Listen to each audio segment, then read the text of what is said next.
Bagaimana perasaan dan kabarnya hari ini, Bu? Saya merasa putus asa sekali, Su. Saya sudah tidak semangat lagi untuk hidup. Oh, merasa putus asa ya, Ibu. Bagaimana, Bu, dengan tidurnya semalam? Tidak nyenyak, Su. Sering terbangun. Sering terbangun. Apakah akhir-akhir ini Ibu terpikirkan atau merasa terdorong untuk menyakiti diri sendiri, Bu?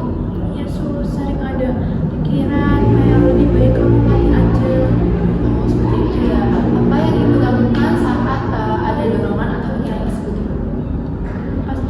Pas ada pikiran seperti itu, saya sempat menyayat tangan saya, Su, menggunakan silet seperti itu. Ya, jadi Ibu, pada pertemuan kali ini nanti kita akan berbincang-bincang tentang cara mengendalikan bunuh diri ya, Ibu. Tujuannya agar Ibu dapat mengenali benda berbahaya dan mengetahui cara mengendalikan dorongan bunuh diri. Nah, untuk waktunya nanti kurang lebih 15 menit, tepatnya nanti di sini. Apakah sudah nyaman, Ibu? Dan Apakah Ibu bersedia? sedia.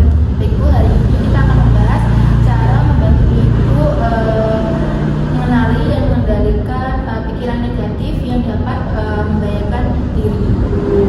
Jadi, resiko bunuh diri merupakan kondisi di mana Ibu memiliki pikiran atau dorongan untuk bunuh diri sendiri karena psikologis, emosional, dan kesehatan mental.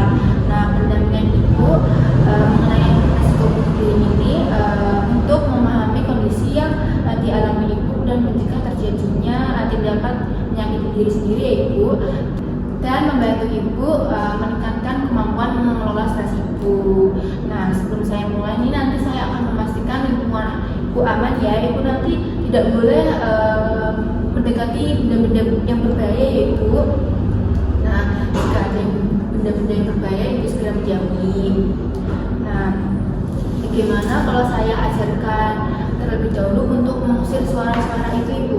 Yesus boleh. Nah, jika suara-suara itu muncul, Ibu bisa menutup telinga dan berbicara dengan keras dan lantang. Pergi kamu, jauhi saya, kamu itu suara palsu. Ibu bisa contohkan. Jadi ketika saya mendengarkan suara itu lagi, saya tutup telinga, kemudian saya teriak dengan keras, pergi, kamu suara palsu, saya tidak mau dengar. Baik, Ibu, dengan cara ini Ibu nanti bisa mengendalikan suara-suara itu ya, sehingga mengurangi dorongan untuk menyakiti diri sendiri. Nah, Ibu bisa sebutkan contoh benda-benda berbahaya, Ibu?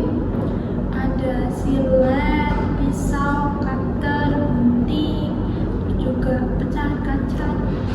Wah, benar sekali, Ibu. Baik, Bu, bagaimana Bu perasaannya setelah sesi ini tadi, setelah mempelajari tentang apa saja benda berbahaya dan cara mengatasi suara-suara tersebut, Ibu? Jadi merasa lebih lega, Sus. Ternyata ada teknik cara untuk mengusir suara negatif tersebut. Bisa Ibu sebutkan atau benda-bendanya dan cara untuk mengusir suara-suara itu, Ibu? Benda-bendanya itu ada cutter, silet, pisau, gunting. Terus kalau saya melihat benda tersebut, saya harus menjauh. Terus kalau misalkan saya dengar suara, saya tutup telinga, kemudian teriak dengan keras, pergi, kamu suara palsu.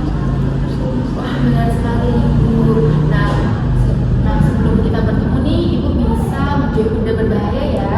Dan jika suara-suara itu muncul, Ibu bisa menggunakan teknik yang sudah kita pelajari tadi. Nah, untuk pertemuan berikutnya nanti kita akan membahas mengenai cara berpikir positif tentang diri sendiri dan bagaimana menghargai diri sebagai individu yang berharga. Untuk waktunya nanti pada pukul 9, untuk lainnya juga masih di sini. Apakah Ibu bersedia? Sedia, Sus. Ada yang ditanyakan, Ibu? Baik, jika tidak ada yang ditanyakan, saya mau mundur dulu